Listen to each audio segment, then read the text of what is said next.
ये बहुत घृणित काम हो रहा है। हमारा इंटेंशन ये नहीं है कि उनसे हम झगड़ा करें, कोई और बात करें, लेकिन हमारे जो भारतवंशी हैं वहाँ रह रहे हैं, उनको उचित अधिकार वो दें और उनको प्रोटेक्ट करें। ये समय की मांग है, यही हम लोग बात करना चाहते हैं। जो भारत में बंटवारा के समय में 7% ईसा धर्म मुस्लिम धर्म वाले थे, आज 18% हो गए। देखिए, बांग्लादेश हो या पाकिस्तान हो, दोनों भारत के अंग हैं। और जब बंटवारा हो रहा था तो ये नहीं सोचा गया था कि भारत के खिलाफ इतने खराब बात तो उन लोग सोचेंगे और भारतवंशियों के खिलाफ इतना गलत काम करेंगे। लेकिन दुर्भाग्य है, ऐसा वो लोग कर रहे हैं। बांग्लादेश में हमारे बांग्ला में रह रहे भारतीय लोग हैं, उसमें सभी धर्म के, चाहे हिंदू भी हों, सिख हों, ईसाई हों, सभी लोगों के साथ वो लोग ये समझते हैं कि वो भारतीय हैं और इसलिए उनके साथ जो भी विचार व्यभिचार हो सकता है वो कर रहे हैं। मार पीट, लूट पाट, छीन छनताई सब कर रहे हैं। ऐसा लगता है कि उन लोग चाहते हैं कि वो लोग यहाँ नहीं रहें। तो एक गलत संदेश दे रहे हैं। चीन में भी लोग रह रहे हैं, रसा में भी रह रहे हैं, ब्रिटेन में भी रह रहे हैं, अमेरिका में भी रह रहे हैं, अन्य जगहों में भी भारत के लोग अपना व्यापार के लिए, नौकरी के लिए रह रहे हैं या वहाँ के नागरिक भी हो गए हैं, वहाँ काम कर रहे हैं। लेकिन ऐसी बर्बरता वहाँ नहीं हो रही है।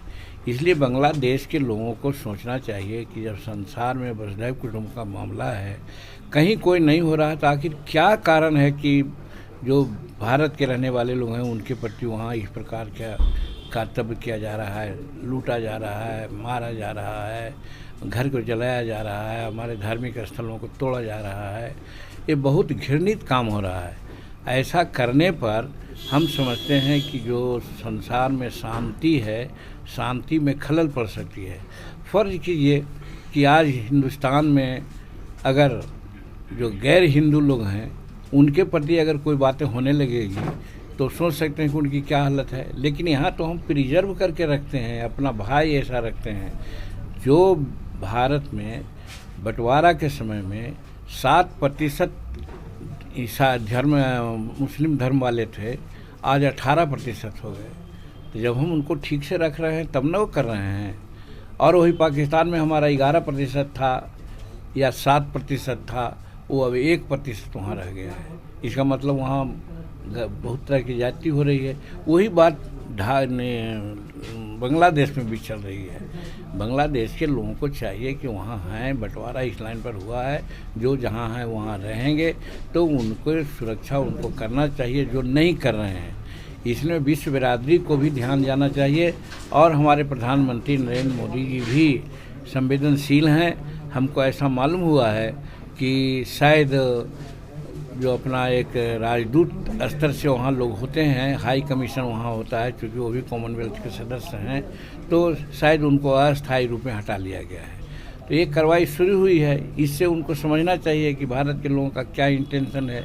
हमारा इंटेंशन ये नहीं है कि उनसे हम झगड़ा करें, कोई और बात करें, लेकिन हमारे जो भारतवंशी हैं वहाँ रह रहे हैं, उनको उचित अधिकार वो दें और उनको प्रोटेक्ट करें। ये समय की मांग है, यही हम लोग बात करना चाहते हैं। शराबबंदी है, इसको चालू होना चाहिए।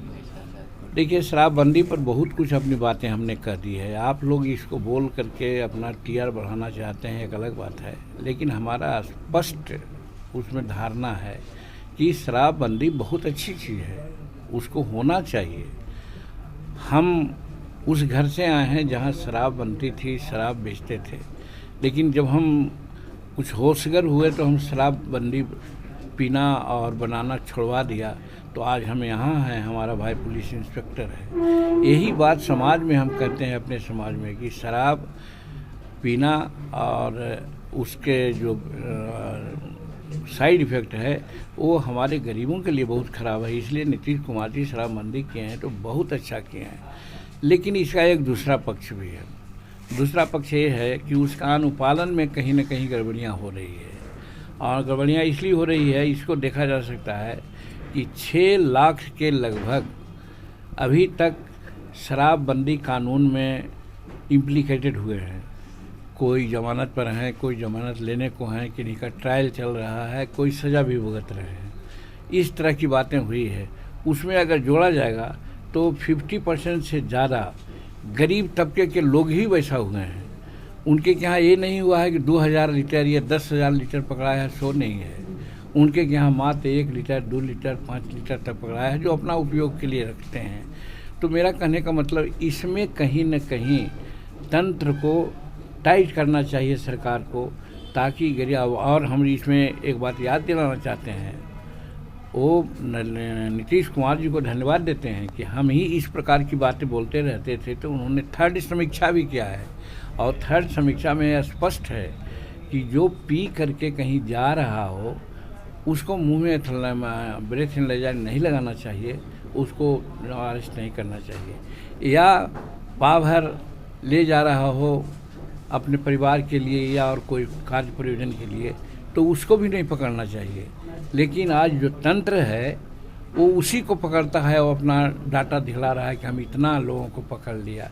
ये इस पर कंट्रोल होना चाहिए, ये मैं कहना चाहता हूँ। और एक सजेशन देना चाहते हैं इस माने में कि जो शराबबंदी तो सबसे पहले गुजरात में हुआ था, महात्मा गांधी का जन्म स्थली है, वहाँ जो शराबबंदी का कानून का हिसाब है वही कानून यहाँ पर लागू करना चाहिए, जिससे किसी को कोई दिक्कत ना हो।